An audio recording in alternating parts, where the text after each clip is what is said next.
I guess, are you prepared? Okay. Okay. So you got to give a little background to that.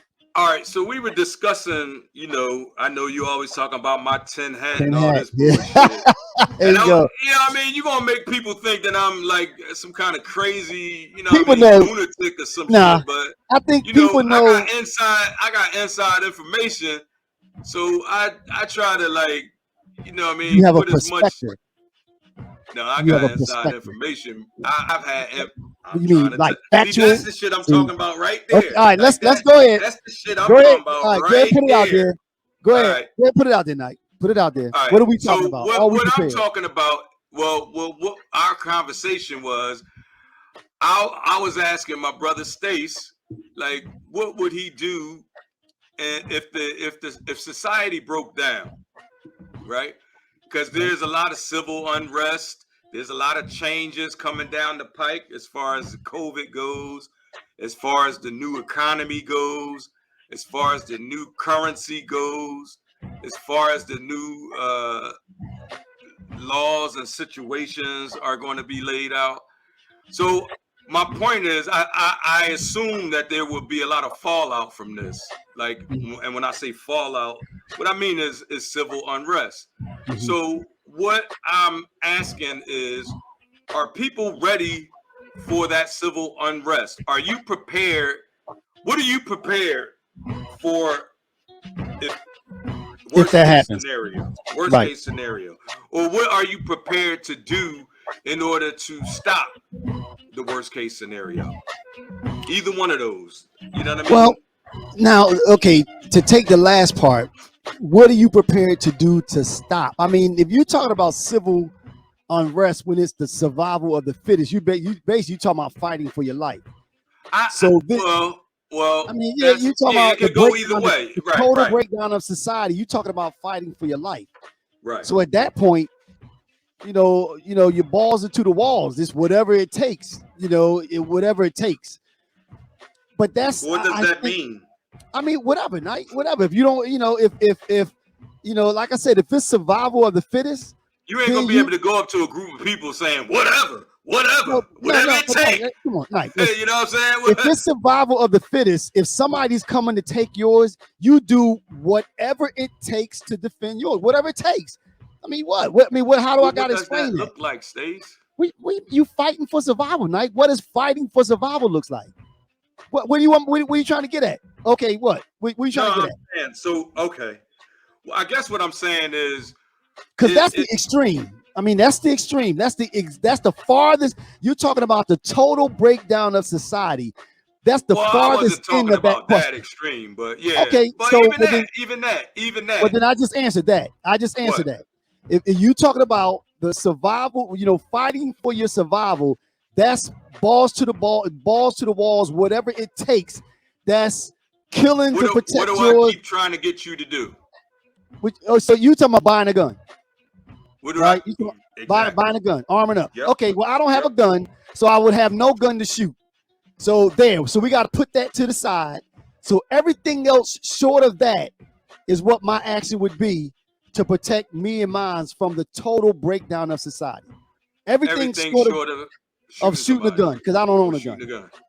Everything short of that. So if somebody came to your crib with a gun or came to rob you, you saying that answer falls into that category. Anything of shooting them is what I'm gonna do. That means whatever. So now you address that question. So you got a gun, you shoot what? I mean, where you going with it? Well, I'm just saying, I've always been on you to, not just you, but black people in general need to strap up. Mm-hmm. For the total breakdown of society. Now, everything not else, even just for the total breakdown of society, Stace. Just for protecting your property, protecting that's your the total body. Breakdown on Nike. But Nike, when you talking about protecting your property, that means that somebody is coming and attempting to take yours. That's the total breakdown. Anything other than that, you still have institutions. You're talking about the breakdown of, like I said, no one's there to defend you. We survival of the fittest. That's what you're talking about. That's why I said that's the extreme. It doesn't have to be that extreme for you to have to defend yourself. Okay, what really other instance can it be where somebody's gonna knock on my door to just start running in my crib and taking what I have and not just knock on your door, but you don't think how bad the economy is getting, and all right, let's say there's another Great Depression, which we're not far from that right now, right? What, a Great Depression? We are not far from another bubble busting depression. Now, okay, now where you get that from? Why you think we're not far from a? Look at the financial shows and stuff like that, and market. What was the last bubble that burst? What was the last 2008. bubble? Right? Were people knocking on the door to?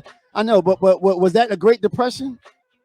No, it wasn't a Great Depression, but it was a it was a recession.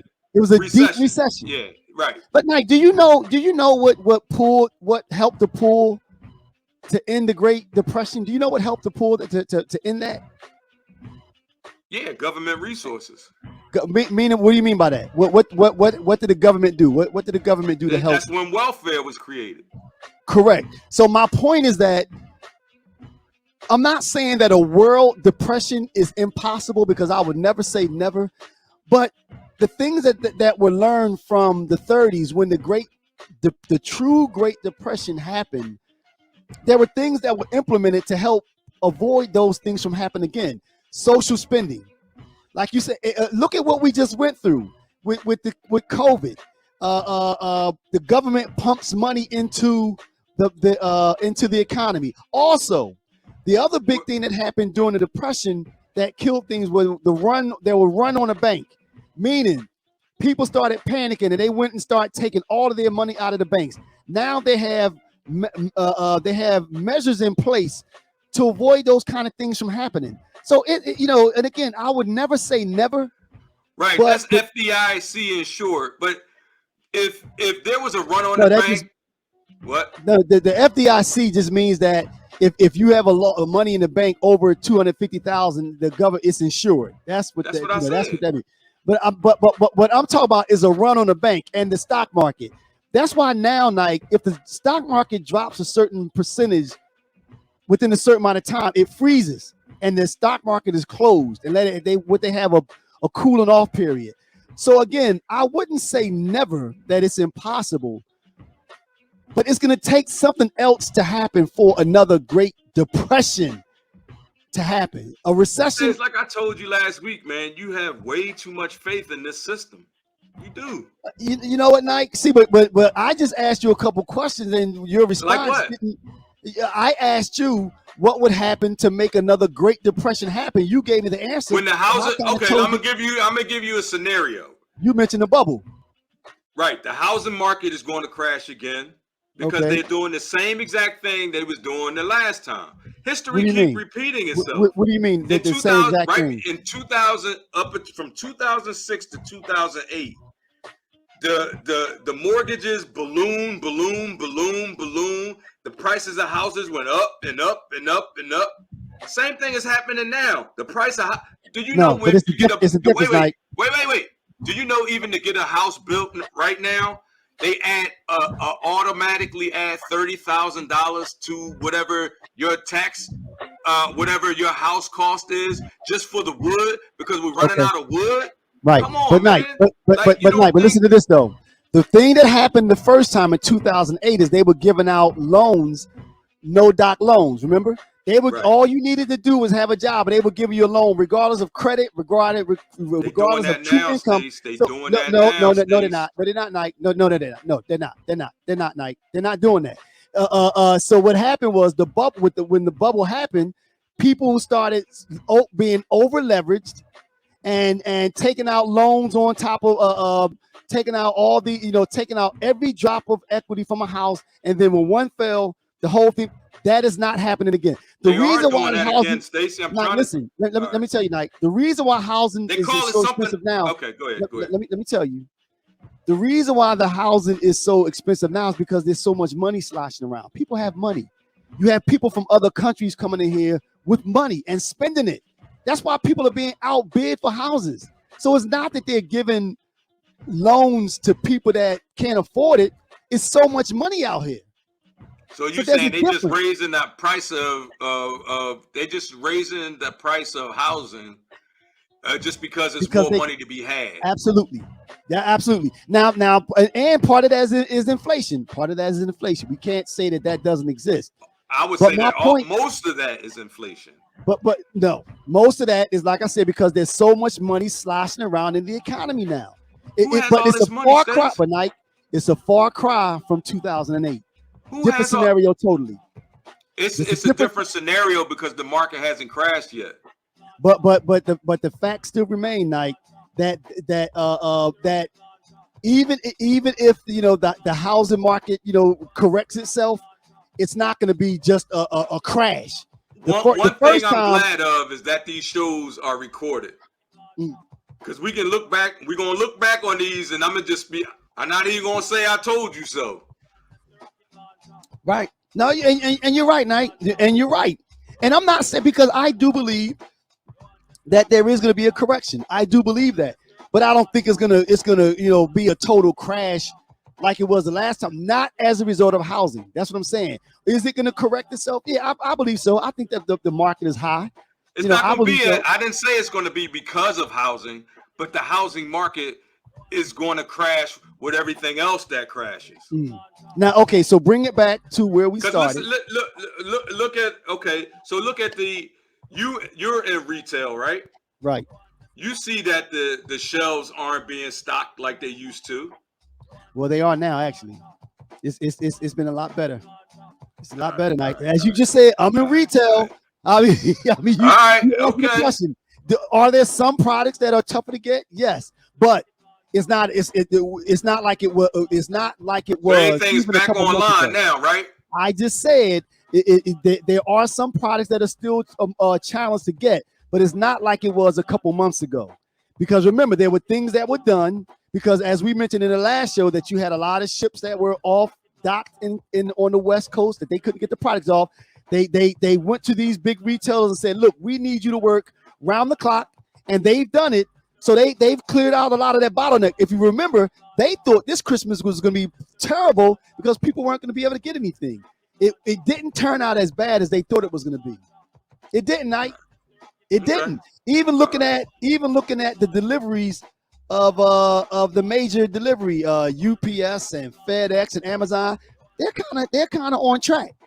I can tell you that my sons work for delivery service. They drive trucks for delivery service, and they busy. And he said this was the slowest Christmas season for deliveries at where he works ever,